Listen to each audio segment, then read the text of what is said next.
बिस्मिल्लाहिर्रहमानिर्रहीम। अस्सलाम वालेकुम। क्या हुकूमत वाकई आवाम को रिलीफ़ देना चाहती है या ये सिर्फ नंबरों का खेल है?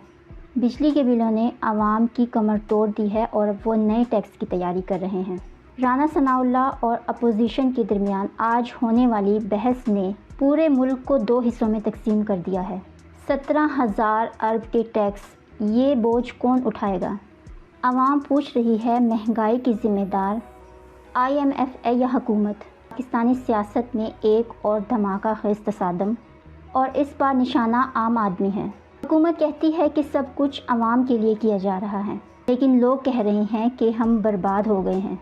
तैयारे ख़रीदने के लिए पैसे हैं, लेकिन लोगों को रिलीफ़ देने के लिए कुछ भी नहीं। ये सिर्फ एक सियासी बहस नहीं थी, ये पाकिस्तान की मईशियत का असल चेहरा था। आज की बहस एक सवाल पैदा करती है, क्या पाकिस्तान में मतवस्त तबका ज़िंदा रहेगा? तो चलते हैं वीडियो की तरफ। पहले हम ये सनसनीखेज़ वीडियो देख लेते हैं, इसके बाद आगे बात करेंगे। चैनल को सब्सक्राइब लाजमी कर लें और बेल आइकन को भी प्रेस कर लें। शुक्रिया। राना साहब, आपसे बात का आगाज़ करते हैं। ये लोगों को मुश्किल दे के कुछ आपको सियासी तौर पर फ़ायदा हो रहा है? बिल्कुल सियासी तौर पे ना फ़ायदा हो सकता है, ना हो रहा है, और ना ही हमारी ना ही किसी गवर्नमेंट की ये मंशा हो सकती है कि लोगों को जो है वो तकलीफ पहुँचाई जाए। लोगों की बेहतरी के लिए, लोगों की सहूलत के लिए हर चीज़ जो है वो की जाती है। अब वो दरअसल आप उसको जो है ना वो डेमोन्स्ट्रेट आप उसको इस तरह से दिखाते हैं कि बस वो ऐसे लगे कि जी ये हुकूमत जो है ना लोगों को तंग कर रही है, लोगों को मुश्किल में डाल रही है। एक ही हुकूमत है इस वक्त, या तो चार हुकूमतें हो तो हम कहें जी, तो हमारे पास जो हुकूमत, अगर उनकी हुकूमत होती है हम उनसे बात करें। आप हुकूमत में जी और काफ़ी अरसे से आप फरमाएं कि कहाँ पे आपको नज़र आ रहा है कि हुकूमत जानबूझ के कोई ऐसा अमल कर रही है जिस अमल की वजह से लोगों की ज़िंदगी में आसानी की बजाय मुश्किलात आ रही हैं? अभी जो मार्केट्स के ऊपर आपने कदगन लगाई हुई थी, ताजर चीखे मार मार के उनका गला फटा, फिर आपने जाके तो सुन लें, अभी रिलीज किया। सुन लेना। अब उन चीखों का या तो आप उनको एनालाइज कर लें। मामला ये है कि ये पीक आवर्स में जबकि सोलराइजेशन के तहत जो बिजली आ रही होती है वो भी दिन के बाद ख़त्म हो जाती है, तो उस वक्त फिर आपको वो यानी बिजली घर या कारखाने चलाने पड़ते हैं जिनका जो है वो रेट मैन्युफैक्चरिंग का जो है वो फी यूनिट बहुत ज़्यादा है, और उसकी वजह से फिर बिलिंग में इजाफा होता है, बाकी कॉम्प्लिकेशंस होती हैं। तो अगर ये लोगों से कहा गया कि भाई आप जो है वो जब तक ये क्राइसिस है इसका गैस का जंग की वजह से, तो हमें उन यानी महंगे फ्यूल के कारखानों को ना चलाना पड़े, तो आप मेहरबानी करें कि आप ये जो पीक आवर्स हैं इनमें कमी कर दें। पीक आवर्स जो है वो 6-7 बजे से लेके 10-11 बजे तक, तो इसमें आप कमी कर दें। तो आप मुझे बताएं कि अगर दुकान जो है वो अगर आप मुस्तकिल ये लोगों को ये बावर करवा देंगे कि जी बाज़ार जो है वो 8 बजे बंद हो जाएगा, आप यकीन करें कि जिसने सौदा खरीदना है, जिसने कोई चीज़ नहीं, वो 8 बजे से पहले आ जाएगा। अब आप चीखे मारते रहे और कहें कि जी नहीं हमने 8 बजे मगरिब होती है, और फिर उसके बाद मगरिब नहीं है, ये बिल ज़्यादा आएगा। अच्छा, अभी आपने रिलैक्स कर दिया? रिलैक्स इसलिए कर दिया कि ईद के दिनों में जो है वो इस किस्म की रिलैक्सेशन क्यों अमूमन लोगों को आदत पड़ गई 8 बजे, आपने कह दिया वो 8 बजे तक वो सारी शॉपिंग कर ले। पर एक राय ये भी थी कि ये ऐसा नहीं किया जाना चाहिए, और लेकिन बहरहाल ईद की वजह से ये किया गया है। तो ये कह रहे हैं जी कि मसाइल लोगों के कहाँ पे, हुकूमत को जानबूझ के तो नहीं करिए? आपने ट्वीट में लिखा है कि जैसे हुकूमत जानबूझ के गर्दन के ऊपर पाँव रखा हुआ है। शुक्रिया तलत भाई। पहली बात ये कि ये इस हुकूमत का, शहबाज साहब का 5वां बजट है। 5वां बजट वो देने जा रहे हैं। अगर इनके अंदर कोई अहलियत होती तो 5वें बजट तक हमारे सामने आ जाती। कल के रोज अहलियत की क्या आज डॉन के अखबार का एडिटोरियल है कि 17,000 अरब रुपए की शर्त रखी गई है IMF की जानिब से कि आपने इस साल टैक्सों में रिकवर करना है। ये जो हदफ दिया गया है ये पिछले साल के मुकाबले में 13% ज्यादा है। तो अच्छी बात है ना? अच्छी बात है। तो फिर ये 35-35 और 40-40 अरब रुपए के जहाज तो ना लिए जाए। देखिए ना, अगर हम वाकई सिंसियर हैं, लोगों के साथ सिंसियर हैं, तो इस मुल्क के अंदर इस वक्त जो गदर मचा हुआ का कोई जहाज लिया गया है, कोई 40 अरब का भी जहाज लिया गया, उसी के ऊपर गालिबन मरियम साहिबा गई होंगी आज़रबाईजान। वो 40 कितने अरब का है? कितने अरब का नहीं, है? कल तक तो आप शोर मचा रहे थे कि जी 10 नहीं, अरब बताइए का है। कि कितने अरब नहीं, का है? कल तक तो 10 अरब रुपए का लेना जायज बनता है? सुन लेना, नहीं 10 अरब और 40 अरब में फर्क है ना। 10 अरब रुपए तो जो है वो फिक्र तो सही रखें। 100 मिलियन डॉलर बनता है, तो क्या वो लेना चाहिए? चले फिक्र तो सही रखें आप। ठीक है, वैसे चलिए, आप उस अगर फिक्र के ऊपर हम कहें दोबारा भी आ तो जाएंगे। ठीक है, ये अपना जो है वो जहाज सारे बेच देने चाहिए। नहीं, खच्चरों देखिए राणा साहब, बात ये और कि गधों के ऊपर जो है वो सवारी की जाए, कैसे ऐसा कर लें। अब कैसे आप थोड़े हर डिपेंड चीज कर को खत्म सकते हैं करेंगे। इस किस्म की शहाना खर्चे? आप फेडरल गवर्नमेंट के खर्चे देख लें, कोई इन पिछले 5 सालों के अंदर आप IMF मुतालबा करता रहा, आपने किसी चीज को जो बोझ है सरकारी खजाने पे, आपने कुछ चीजें प्राइवेटाइज की? आप नहीं कर सके। देखिए लिस्ट तो भी बनाई है ना, लिस्ट बनाई हुई है। ये किया है, बता दें। और देखें, अब बात ये है कि अगर हम एदादो शुमार उठाकर देखें पिछले 3 सालों के अंदर इस मुल्क में बिजली कितनी महंगी हुई है जब से आपकी हुकूमत आई है, गैस कितनी महंगी हुई है, आज एक आम आदमी अपने घर का किचन का खर्चा नहीं चला पा रहा, स्कूल के बच्चों की तनख्वाहें इनका नहीं दे मानना पा रहा। ये है कि इनका मानना ये है कि हालात अगर ऐसे हैं तो कोई साहब जी, go ahead। देखें, बात ये है कि अगर तो मुझे आप अच्छे नहीं लग रहे या मैं आपकी जगह पे आना चाहता हूं, तो फिर तो आप जैसे भी हो, फिर तो मैंने ये कहना ही कहना है। आने वाला प्रोसेस भी आपने खराब कर दिया ना, फ्री एंड फेयर इलेक्शंस भी आपने खराब कर दिए, लोगों ने तो फैसला दे दिया था, उसका भी हाल आपने फॉर्म 47 की सूरत में निकाल दिया। बहुत ज्यादा जो है वो कहते हैं फ्री एंड फेयर, जब वो आए थे तो फिर उस वक्त वो फ्री एंड नहीं, उस वक्त 2018 में भी RTS फेल हुआ, हमें ये मानना पड़ेगा। तो क्या आपने जो वोट को इज्जत दो का नारा लगाया था, आज क्या आप उस पर अमल पर आए? नहीं, तो मामला ये है वोट को इज्जत दो का बोझ तो आपने अपने कंधों पर उठाया था। बात सुने ना, अगर उस वक्त जब वो RTS बिठा के आए थे और 4 साल तो आपने यही कहा था उस वक्त PDM बनी थी, उसके चार्टर में लिखा था कि फ्री एंड फेयर इलेक्शन, हमने कहा था, तो वो मान लेते उस बात। क्या उस चार्टर उस वक्त हमने उनको कहा था ना कि बैठें और बैठ के इसके ऊपर मामला फहमी कर लेते, लेकिन बुनियादी बात अब उस वक्त नहीं किया। अब बड़ा प्रॉब्लम हो रहा है। देखिए, मामला ये है कि अगर तो बात यही है कि मुझे आप अच्छे नहीं लग रहे, तो इसलिए मैंने जो है वो पलटा देना चाहिए। हमारे अच्छे लगने की बात नहीं है, पाकिस्तान के लोगों का जो फैसला है उसके सामने सरे तस्लीम खान करना पड़ेगा। वो हमारे हाथ में हो, वो आपके हाथ में हो रहा है। बिस्मिल्लाह, फ्री एंड फेयर इलेक्शन के नतीजे में आप आ जाए, सौ बिस्मिल्लाह। कि जी बजट में चलो पिछले साल को ले लें या इस साल की तजवीज सामने रखें कि जी गवर्नमेंट ये करने जा रही है, ये गलत है। अभी मैंने शुरुआत उससे की है, 17,000 अरब रुपए के आप टैक्स लगा रहे हैं। सुन लेना, अब उसके अंदर आप बताएं कितने हजार के लगाएं? नहीं लगाने चाहिए, IMF को छोड़ना चाहिए, इसलिए सुन लेना। नहीं, अब आप सुने ना, बिल्कुल नहीं।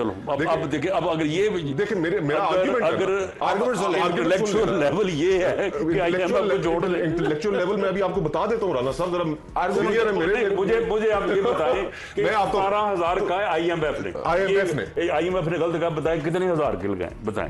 देखिए, इस वक्त सबसे पहली जो चीज है, जो सीरियस इकोनॉमिस्ट हैं इस मुल्क के, खुर्रम हुसैन साहब हो गए, साकिब शिरानी साहब हो गए, उन्होंने आर्टिकल्स लिखे इस चीज के ऊपर कि पाकिस्तान की मईशत एक नेगेटिव लूप में फंस गई है। ठीक, आपकी इतनी लो टैक्स बेस है कि जिसके ऊपर आपने टैक्सेस लगा लगा के उनकी कमर तोड़ दी है।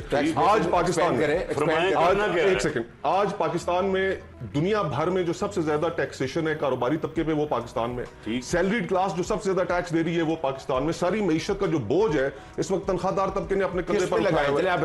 लेकिन सबसे पहली चीज, सबसे पहली चीज कि आप सादा सा हिसाब है, अखराजात कम करेंगे तो आपको IMF के पास जाने की जरूरत नहीं है। मेरी बात अखराजात कम करने जनरल स्टेटमेंट में नहीं कर रहा। आप ये बताएं सबसे पहला कह रहा हूं, खर्चा कम कर, जहाज लेना बंद करें। अच्छा चले, ठीक हो गया। क्यों लिए आपने? तो क्यों का जवाब बाद में देते हैं। नहीं बताया, पहले आपने कहा कि पैसा है, जहाज आप लेने, उसको लल्लो तल्लो में उड़ा रहे हैं, तो फिर किस तरह जहाज लेने बंद? अच्छा, आपने 550 अरब रुपया उठाकर M&As की तरक्याती स्कीमों में डाल दिया। आप मुझे बताएं, उसकी ऑन रिकॉर्ड ये बातें कि आप राणा साहब, आप भी इसी निजाम का हिस्सा है, मैं भी इसी निजाम का हिस्सा हूं।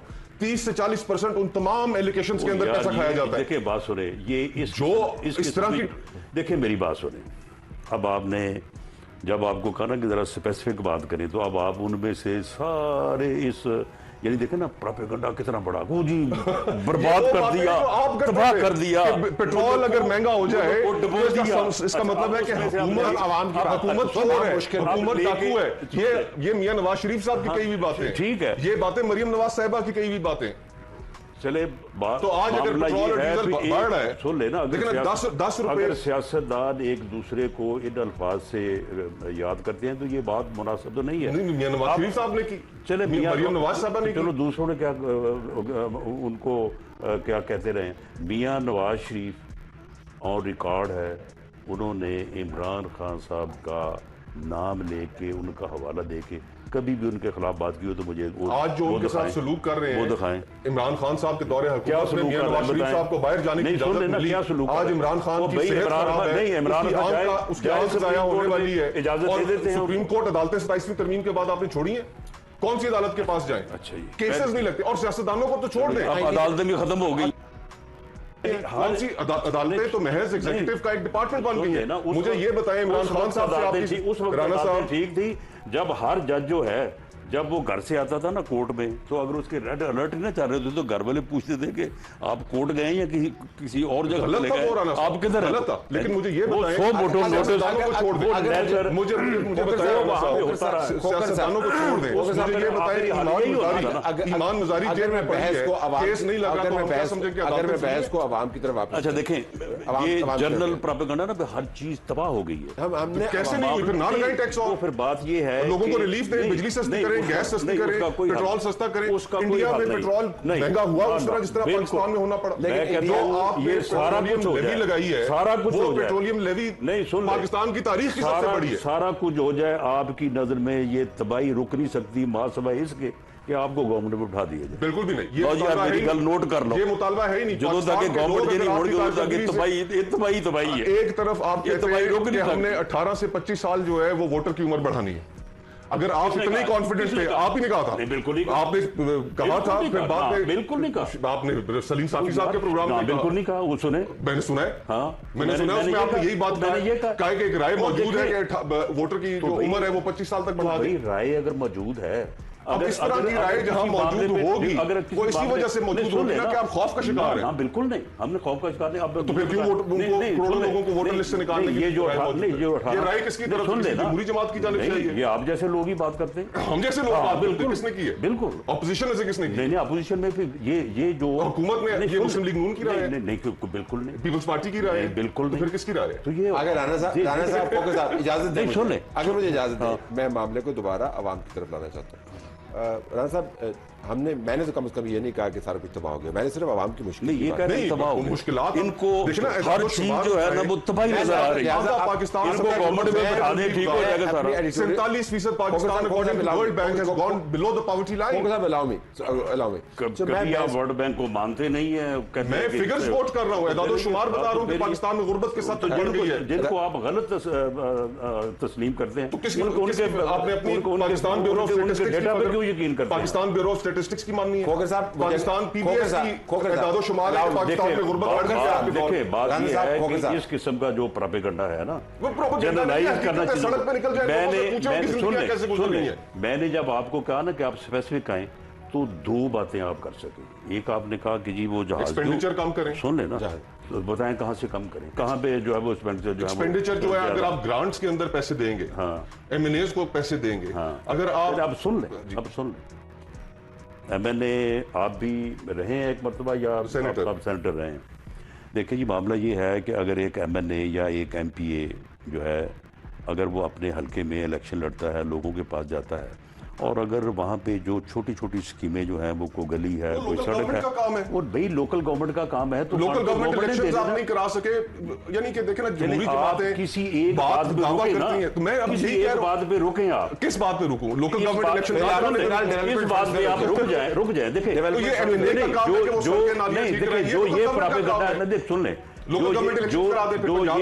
सुन ले ना, जो ये प्रोपेगेंडा है ना कि हर चीज तबाह हो गई है, वो तो नहीं खत्म हो सकता उस वक्त तक जब तक आप ना आ जाए। नहीं बिल्कुल इस किस्म का कोई मुतालबा और ख्वाहिश भी नहीं है। नहीं ख्वाहिश हम तो सिर्फ ये चाहते हैं कि पाकिस्तान के लोगों की जिंदगियां इंप्रूव करें, उन्हें थोड़ा सा रिलीफ दें। लोग कहते हैं, ऐसे ही लोग कहते हैं कि बिजली के बिल लोग नहीं दे पा रहे हैं, गैस के बिल नहीं दे पा रहे, सारी बच्चों दुनिया को दे स्कूल रही की है, फीसें नहीं दे पा रहे, सारी कहाँ दुनिया दे रही है, आपसे मुश्किल है, अब देखिए आप नहीं दे पा रहे, की तादाद बढ़ी है, इनको बिजली के बिल देने में मुश्किलात पेश आ रही हैं। मुस्तफा नवाज, देखिए ना, ये हमारी बात तो नहीं है। मुस्तफा मैं ये बात करूं कि नवाज शरीफ साहब को सच बताऊं, क्या आप समझते हैं कि आवाम को रिलीफ मिल रहा है या सिर्फ वादे?